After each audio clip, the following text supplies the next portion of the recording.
Oi, gente! Graça e paz para todos vocês. Seja bem-vindo a este canal Verdadeira Graça desse seu irmão em Cristo, Nilson Queiroz.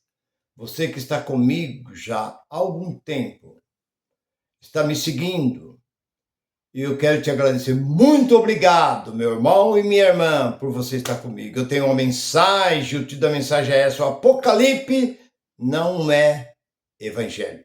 Esse é o título da mensagem. Então, meu irmão, minha irmã, você que já é da graça, você me conhece, você sabe qual é o meu estilo, o estilo que eu tenho. Eu sou talvez diferente, nós temos aí vários irmãos da graça, mas eu não imito nenhum deles. Cada um deles tem o seu instinto, a sua maneira. Eu assisto, tem alguns irmãos, aí entre uns três, quatro irmãos que eu gosto, até me sinto bem assistir, mas é pouco. Entre uns quatro, mais ou menos, eu gosto de assistir. Estou sempre junto com eles porque bate. O que eu falo e o que eles falam bate com essa mensagem. Mas tem um monte aí que eu deixei de lado. Eu não vou citar o nome, são pregadores da graça, mas fica de lado porque misturam uma coisa que não é. Por isso que o título da mensagem é Apocalipse não é Evangelho. Não tem nada a ver com Evangelho. Porque a palavra Evangelho significa boas novas, coisas novas, coisas que edificam. Porque a lei de Moisés, pela teologia, durou 1447 anos. E ali é só maldição. Ali era só morte e condenação. Só servia para julgar e matar as pessoas. Não tinha misericórdia, não tinha perdão. Mas vindo o Evangelho trouxe uma esperança para o povo. É a mesma coisa daquelas pessoas que estão esperando chuva. Há muito tempo que não chove, logo vem a notícia. Vamos ter chuva daqui 2, 3 dias, chuva com abundância. Os rios, os lagos que estão secando, a erva que secou vai voltar novamente, então o povo se alegra. É uma boa palavra, uma boa notícia. Vamos ter aumento de salário, a inflação vai cair, vamos ter mais segurança, vamos ter... Isso são palavras que faz bem aos nossos ouvidos. Mas Apocalipse não é Evangelho. Porque Evangelho é boas notícias, boas coisas para nós. É um assunto importante. Então, o que eu quero dizer com isso? O que é o Apocalipse? Apocalipse significa revelação. E este livro nem deveria estar aqui dentro. Eu já falei. Porque o que nós da graça tem a ver com o Apocalipse? Qual o benefício que esse livro traz para nós? Também você pode dar até uma pincelada lá dentro. Você pode entrar lá dentro e falar alguma coisa, mas não edifica, não traz nada. Não muda nada. Então não adianta você querer pegar Apocalipse, que não foi uma carta escrita. É como eu já falei e volto a falar, se você escreve uma carta, você é o remetente, que você escreveu com seu próprio punho, e você envia a um parente ou envia à sua família aquela carta. Então lá existe o destinatário e você foi o remetente. Mas essa carta, por algum motivo, é desviada. Essa carta, por algum motivo, cai nas mãos de outras pessoas. Ela abre a carta, ela não vai entender. Mas ele está falando que me ama? Ele está falando que vai voltar? Mas ele quem? Ele está falando que vai trazer um dinheiro para pagar aquela conta. Mas que conta?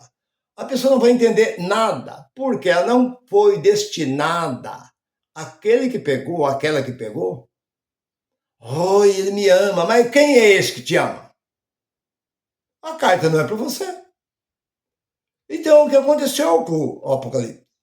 Ele foi escrito para um povo que não tem nada a ver com aqueles povo que estava ali em Jerusalém, aquele povo dali da região. Se mesmo o judeu não tinha nada a ver com o judeu, quanto mais nós que vivemos, existir 2000 anos depois e que somos um povo brasileiro. O que Apocalipse tem a ver com nós?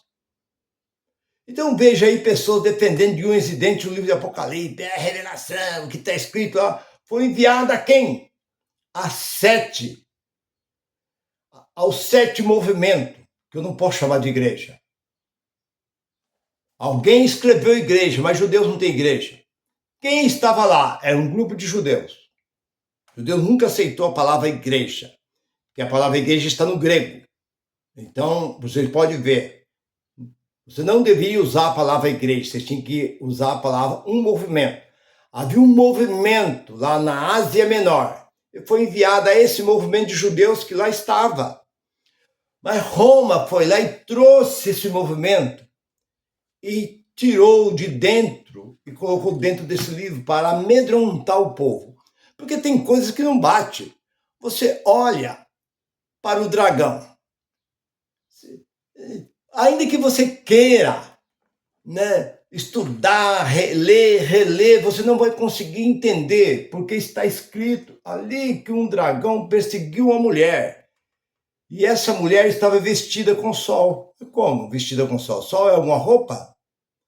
Você vê que isso é uma linguagem de figura, isso é uma metáfora. E ela estava calçada com a lua. A lua é algum sapato, alguma sandália?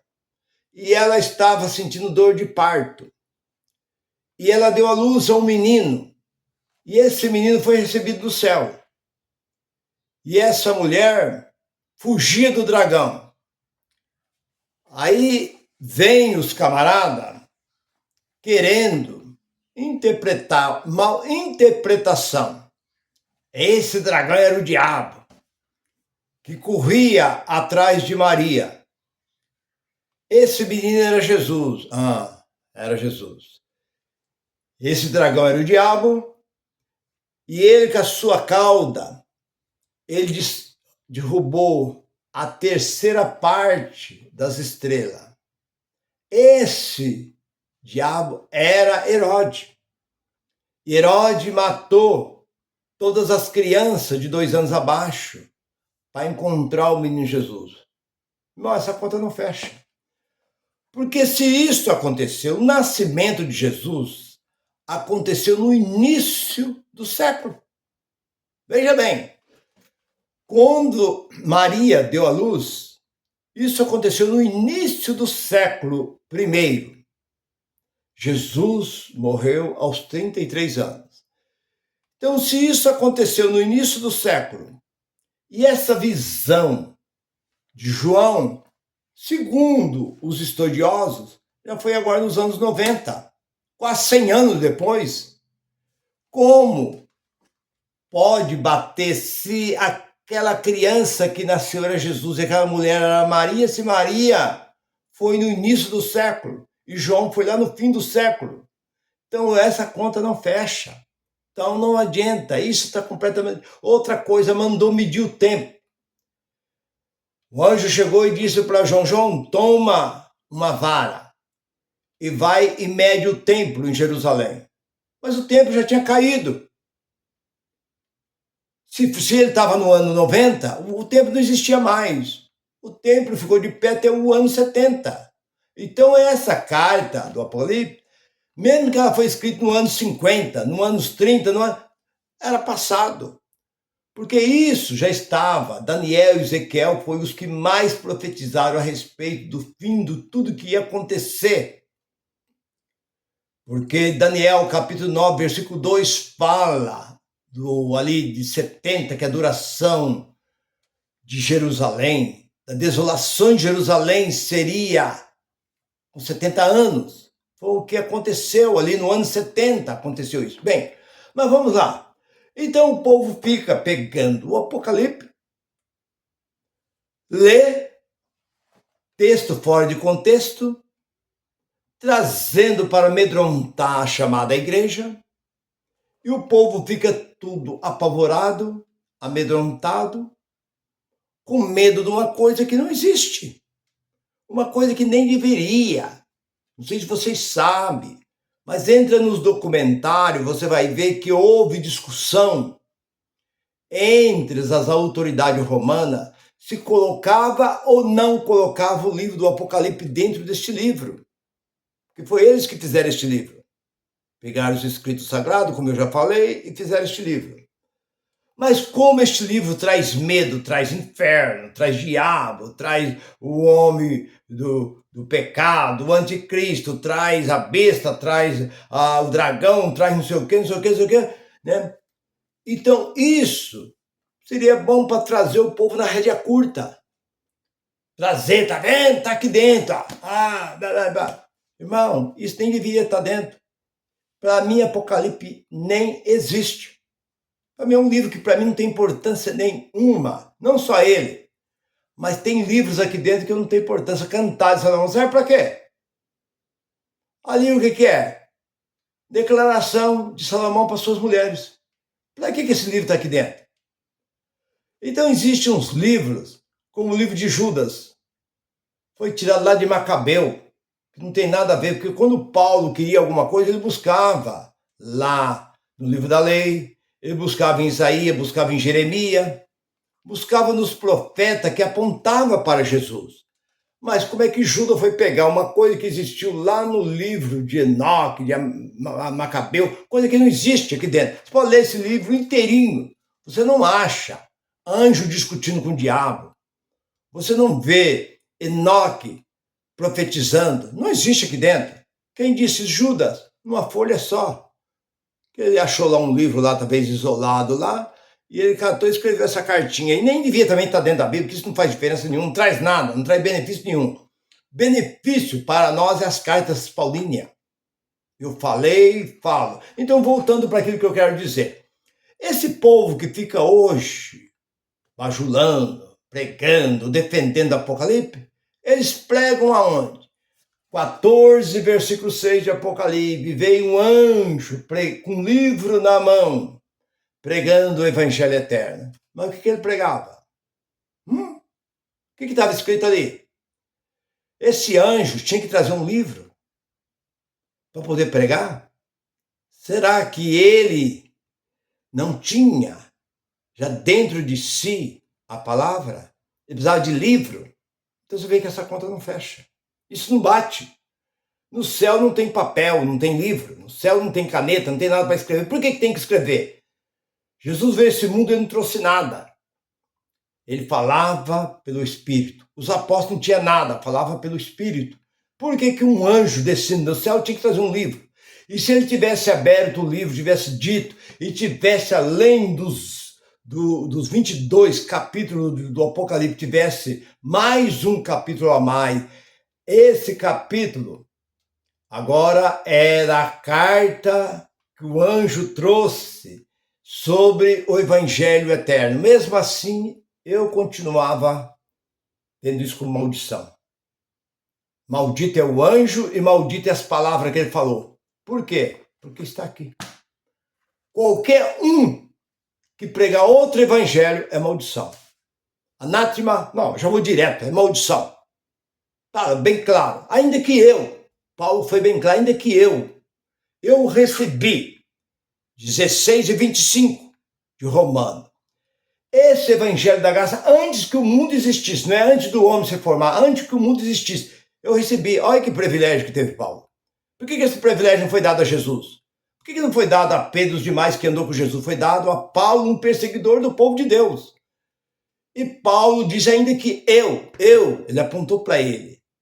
Aí, para fortalecer ainda mais, ele diz ainda que um anjo, mas o anjo que Paulo falou era o anjo que cuida da igreja, porque existe, o Apocalipse diz, envia essas cartas aos 7 anjos da igreja. Então muita gente tinha como pregador naquele tempo anjo. Então Paulo diz, não, um anjo que desce do céu, que vem do céu, pregar um evangelho diferente desse, seja maldição. Então esse anjo, você olha no capítulo 14, versículo 6, ele apareceu com um livro pregando o evangelho eterno. Mas no versículo 7 diz, clama a Deus e arrependa dos seus maus, porque o juiz é chegado. Então esse anjo veio trazer o quê? Juízo sobre o povo. Nada mais do que isso. Então, o que é eterno? Eterno é Cristo. Pronto. Se ele estivesse repudiando daqui em diante, como Paulo disse, 5:16 de 2 Coríntios, daqui em diante a ninguém mais devemos ouvir, nem mesmo Jesus, quando pregou, quando viveu aqui na terra, nos dias da sua carne. Tudo bem. Mas o ressuscitado, agora, se esse anjo do Apocalipse estivesse dizendo, nem mesmo Cristo ressuscitado, daqui para frente não temos mais, agora vai surgir um outro Cristo. Mas onde está isso? Como é que você fica aí querendo pregar uma coisa que não existe? Eu estou dizendo isso porque uma pessoa fez um comentário e falou, irmão Nilson, nós estamos no Evangelho eterno. Mas o que é eterno? Eterno é Cristo. Pronto, acabou. O Evangelho eterno. Você não tem que fazer nada para alcançar esse Evangelho eterno. O que você tem que fazer? É se livrar do sistema. É sair fora do sistema. Quando você vai ficar adorando, buscando um tal de Evangelho eterno, isso não existe dentro dessa palavra. Evangelho eterno. Eu creio no Evangelho eterno. Mas o que é Evangelho eterno? Os que pregam Evangelho eterno ficam lendo as cartas de Paulo. Como é que você explica isso? Aonde eles vão? Nas cartas paulíneas. Então, esse povo, para mim, é povo de duas caras. Eles não sabem, eles nem sabem o que eles estão fazendo. Eles pregam uma coisa que não existe. Tem duas faces. Era como Pedro. Quando estava com o gentil, fazia como gentil. Quando saía do meio do gentil, era judeus. Paulo chegou e chamou eles de atenção. Tu sendo judeus, por que você obriga o gentil a querer ser como judeu se você não se comporta como judeu? Então esse povo que fica pregando Apocalipse, querendo pregar uma coisa que não existe. Eles pregam Apocalipse, mas fala de Paulo. Fica falando das cartas de Paulo, então arruma um outro meio. Cria um livro do Evangelho Eterno para vocês.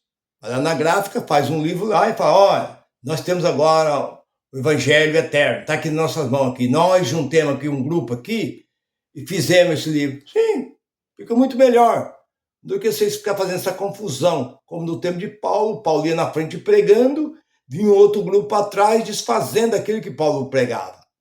Vocês têm que circuncidar, vocês têm que ser batizados, vocês têm que participar da Páscoa, vocês têm que fazer... Então, Paulo chega lá e a igreja está de ponta cabeça. Então, assim, hoje nós temos aí excelentes irmãos pregando a graça, mas nós temos um grupo aí que está atrapalhando.